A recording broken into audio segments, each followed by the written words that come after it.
Hi students, how are you? I hope you all are well and good. तो बच्चों कैसे चली आप लोगों की स्टडीज़? अच्छी चली होगी है ना? तो बच्चों आज हम अपना नेक्स्ट टॉपिक करेंगे जो है ह्यूमन आई। आपको पीछे वाले टॉपिक अच्छे से समझ आ रहे हैं ना? तो आज हम अपना अगला टॉपिक स्टार्ट करते हैं, दैट इज़ ह्यूमन आई। जो हमारी ह्यूमन आई होती है ये क्या है? ये एक ऑर्गन है जिसकी वजह से हम क्या कर पाते हैं, देख सकते हैं। क्या काम होता है आई का? देखना। हम बहुत सारी चीज़ें जो है वो अपनी आंखों से देख रहे हैं, ठीक है, देखते ही हम आंखों से हैं। तो ये एक ऑर्गन हुआ जो हमें हेल्प करता है देखने में, और इसका डायमीटर जो है वो अप्रोक्सीमेटली -2.4 सेंटीमीटर होता है। आपकी ह्यूमन आई के डिफरेंट पार्ट्स होते हैं, like cornea, iris, pupil, crystalline lens, retina, optical nerve, vitreous humour, बहुत सारे होते हैं, ठीक है।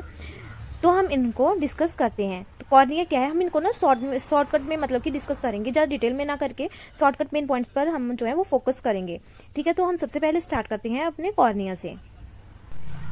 Cornea it is the outer most transparent part. जो हमारी आंखों का ट्रांसपेरेंट पार्ट होता है, बाहर वाला होता है, सबसे बाहर वाला, उसको बोलते हैं हम कॉर्निया। और ये क्या करता है, हमारी आई को कवर करके रखता है और प्रोटेक्शन भी प्रोवाइड करता है। यहीं से जो है वो लाइट अंदर आती है, मतलब कि ये अलाउ करता है लाइट को कि आंखों में आने के लिए या ना आने के लिए, allow light to enter in eye, ठीक है। तो इसके तीन इंपॉर्टेंट फंक्शंस, तीन इंपॉर्टेंट है, ठीक है।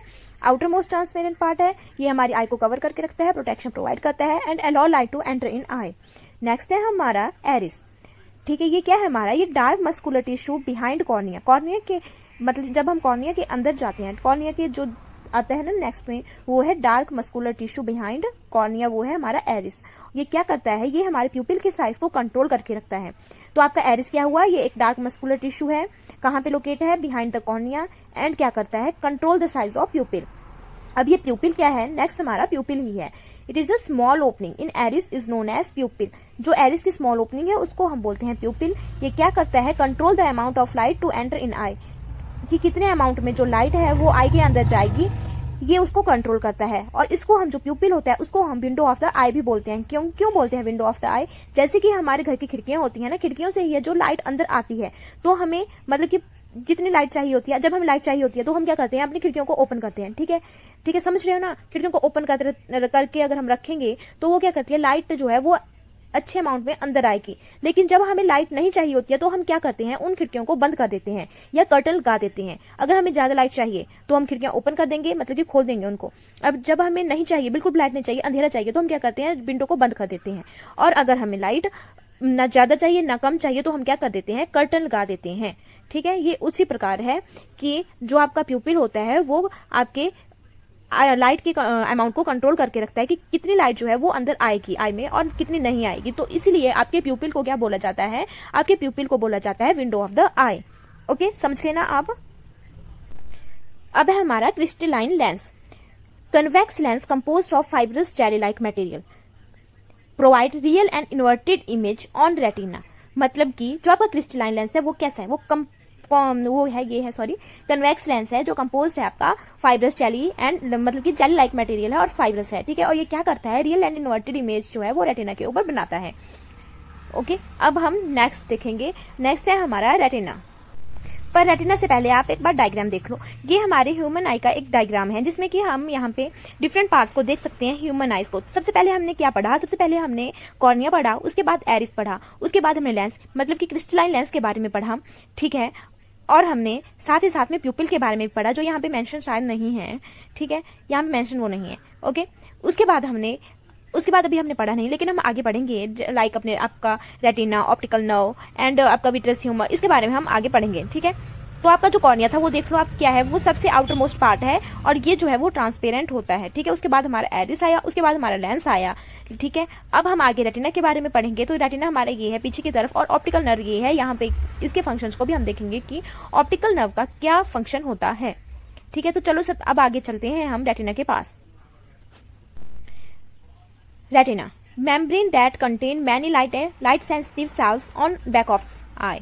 मतलब कि आई के पीछे ये एक मेम्ब्रेन है जो कि बहुत सारे लाइट सेंसिटिव सेल्स को कंटेन करके रखती है। इसमें जो है बहुत सारी लाइट सेंसिटिव सेल्स होती हैं और ये कहाँ पे होती है, रेटिना, आपकी रेटिना है बैक ऑफ द आई पे, वहां पे इसकी लोकेशन है। यहाँ पे क्या होता है, image formed on retina and generate electric signal, मतलब कि यहाँ पे आपकी इमेज जो है वो बनती है और किसमें सिग्नल्स में कन्वर्ट होती है, वो होती है आपकी जनरेट करती है इलेक्ट्रिक सिग्नल्स को।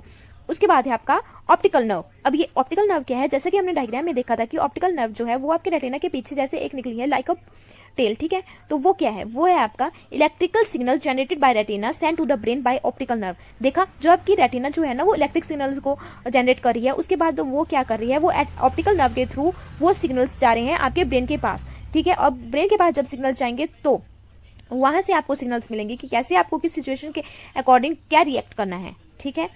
तो ब्रेन तक सिग्नल ले जाने का काम कौन कर रहा है, वो कर रहा है आपके ऑप्टिकल नर्व। इलेक्ट्रिक सिग्नल्स को कौन जनरेट कर रहा है, वो कर रही है आपकी रेटिना, ठीक है। तो ये आपका हुआ। और रेटिना कहाँ पे है, रेटिना है आपकी मतलब कि बैक ऑफ द आई, वहां पे एक मेम्ब्रेन है जिसमें कि बहुत सारी लाइट सेंसिटिव सेल्स प्रेजेंट होती हैं। ऑप्टिकल नर्व है आपकी जो कि आपके इलेक्ट्रिक सिग्नल्स को ब्रेन के पास लेके जा रही है। अब ये आया आपके पास विट्रस ह्यूमर। अब ये विट्रस ह्यूमर क्या है, ये एक है clear and colourless fluid like water जो आपके आई में प्रेजेंट होता है, ठीक है। क्लियर एंड कलरलेस होता है ये, ठीक है। उसके बाद है इसमें से जो है कि लाइट जो है वो इजीली पास हो जाती है, easily pass the light. And the next is है आपका, ये आपकी शेप को मेंटेन, शेप ऑफ द आई, मतलब ये आपकी आई को ना शेप प्रोवाइड करता है, ठीक है। तो ये आपका विट्रस ह्यूमर के बारे में हो गया कि एक कलरलेस एंड क्लियर फ्लूइड है जो वाटर की तरह लगता है। दूसरा आपका आ गया कि ये लाइट को इजीली पास कर देता है। और तीसरा आप आ गया कि ये आपके आई की शेप को मेंटेन करके रखता है, ठीक है।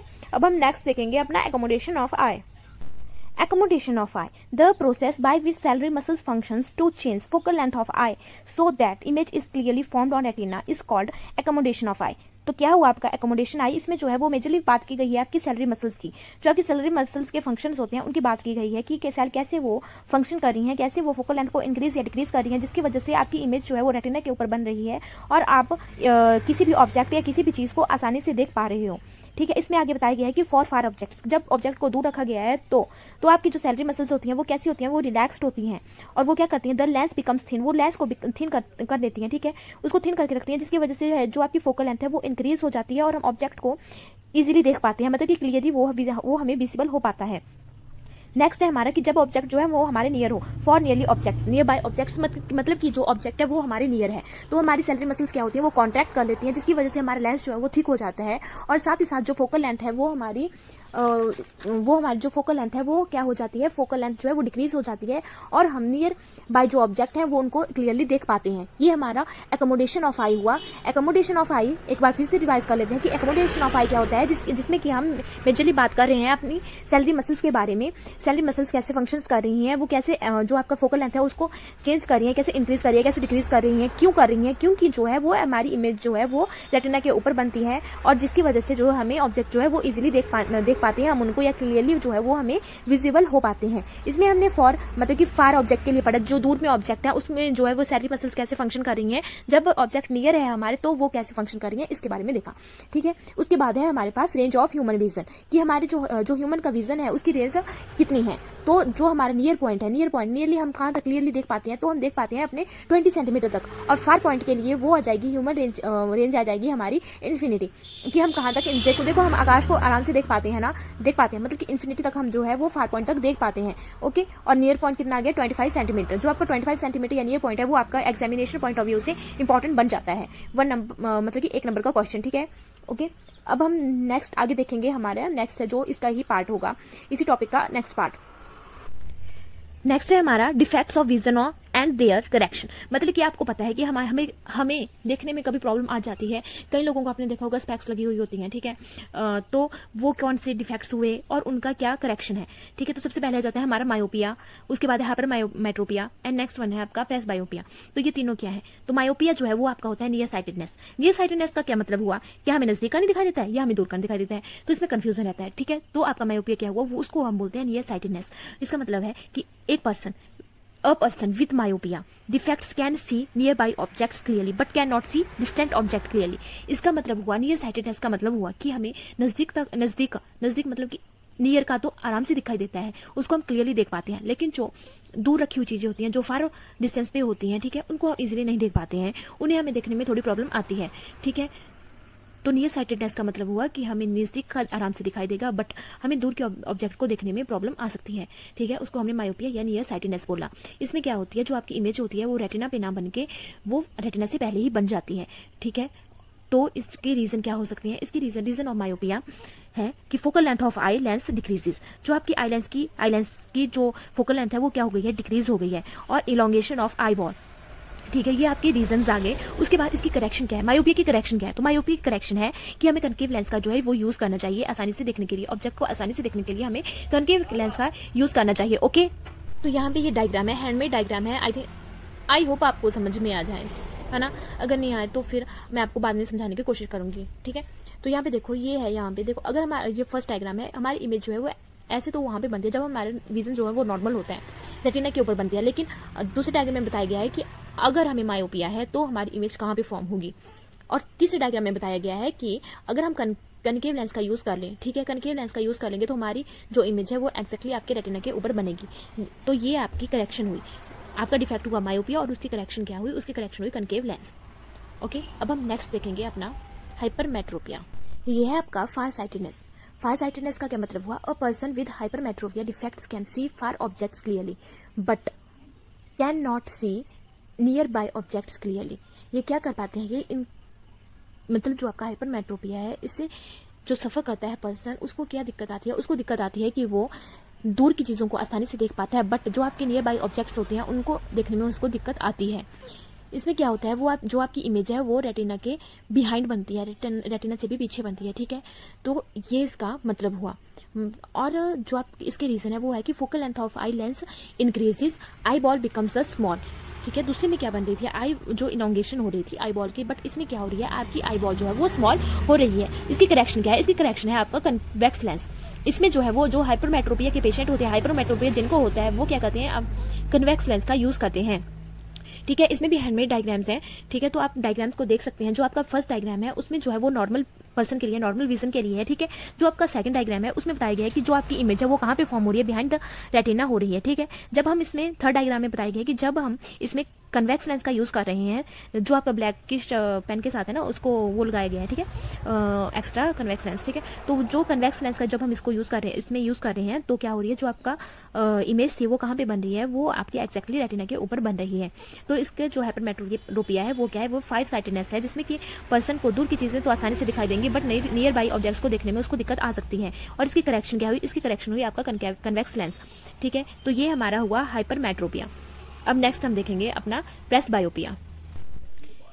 जो प्रेस बायोपिया होता है वो होता है ओल्ड एज हाइपरमेट्रोपिया। इसमें क्या होता है, जो power of accommodation of I usually decreases with ageing. जैसे कि आपकी एज बढ़ती जाती है ना, एजिंग होती जाती है, वैसे क्या होता है कि जो एकोमोडेशन ऑफ आई है वो डिक्रीज होती जाती है। The near point reduces away also can far point before infinity. ठीक है, तो इसके रीजंस क्या हो सकते हैं? Weakening of salary muscles, decreases flexibility of eye lens. तो इसका जो करेक्शन है वो क्या है कि इसमें जो पर्सन होता है उसको जो है वो दोनों लेंसेज का यूज करना होता है, कन्वेक्स का भी और कनकेव का भी। ठीक है, दोनों लेंसेज का इसमें यूज किया जाता है आपके प्रेस बायोपिया में। और किसको होती है? ये ओल्ड एज हाइपरमेट्रोपिया है। ठीक है, ये हमारा आ गया प्रेस बायोपिया के बारे में। और इसको छोड़ के, इन तीनों को छोड़ के, जैसे मायोपिया, हाइपरमेट्रोपिया और प्रेस बायोपिया, इन तीनों को छोड़ के एक और है, ठीक है, एक और डिफेक्ट है जिसको हम देखेंगे अब। जो हमारा फोर्थ नंबर पे आता है वो है आपका कैटरेक्ट। और ये कैटरेक्ट क्या होता है? The crystalline lens of some people during old age become foggy due to the loss of vision, this is called cataract. ये क्या होता है? ये मोतिया होता है। ठीक है, जिसे हम अपनी भाषा में मोतिया बोलते हैं। तो जो ये होता है, इसमें क्या होता है, जो आपका क्रिस्टलाइन लेंस है उसके ऊपर क्या होता है, फॉगी मतलब कि वो उसमें तो जाली जैसी बन जाती है। ठीक है, जिसकी वजह से कि पर्सन को देखने में दिक्कत आती है, उसका विजन जो होता है वो मतलब कि वो देख नहीं पाता, धुंधली चीजें उसको दिखाई देती हैं। ठीक है, इसको हम कैटरेक्ट बोलते हैं। इसमें क्या होता है, इसका रीजन होता है कि जो आपका लेंस होता है उसके ऊपर किसी टाइप की जो है वो प्रोटीन बन गई होती है। ठीक है, जो आपका फॉगी सब्सटेंस होता है, या आपका जो जाली होती है वो क्या होता है, वो होती है आपका प्रोटीन। ठीक है, और इसकी करेक्शन क्या है? इसकी करेक्शन ओनली आपकी सर्जरी है। आपने देखा होगा कि ओल्ड एज पर्सन को कई बार ऑपरेशन कराना पड़ता है। ठीक है, तो वो क्यों कराते हैं कि उस ऑपरेशन में क्या किया जाता है, उसमें बस यही किया जाता है कि जो उसकी आई के ऊपर जाली बनी हुई होती है ना, उसको वो हटा देते हैं और नया लेंस वहाँ पे डाल देते हैं। ठीक है, तो ये आपका कैटरेक्ट आ गया। क्या डिफेक्ट्स पढ़े हमने? मायोपिया पढ़ा, हाइपरमेट्रोपिया पढ़ा, प्रेस बायोपिया पढ़ा, और साथ ही साथ आपने एक और अलग डिफेक्ट पढ़ा जो है आपका कैटरेक्ट। ठीक है, आई होप आपको ये सभी समझ में आएगा। तो आज हमने क्या क्या पढ़ा? आज हमने पढ़ा ह्यूमन आई के बारे में, उसके पार्ट्स के बारे में, ठीक है, एकोमोडेशन ऑफ आई के बारे में, और साथ ही साथ डिफेक्ट एंड विजन, मतलब कि जो आपके देखने में जो भी त्रुटियां आती हैं उनके बारे में पढ़ा, और साथ ही साथ उनकी करेक्शन के बारे में भी पढ़ा। आई होप आपको वीडियो अच्छी लगी होगी। अगर आपको समझ में आया होगा तो आप लाइक कीजिए, कमेंट कीजिए एंड सब्सक्राइब कीजिए। Thank you.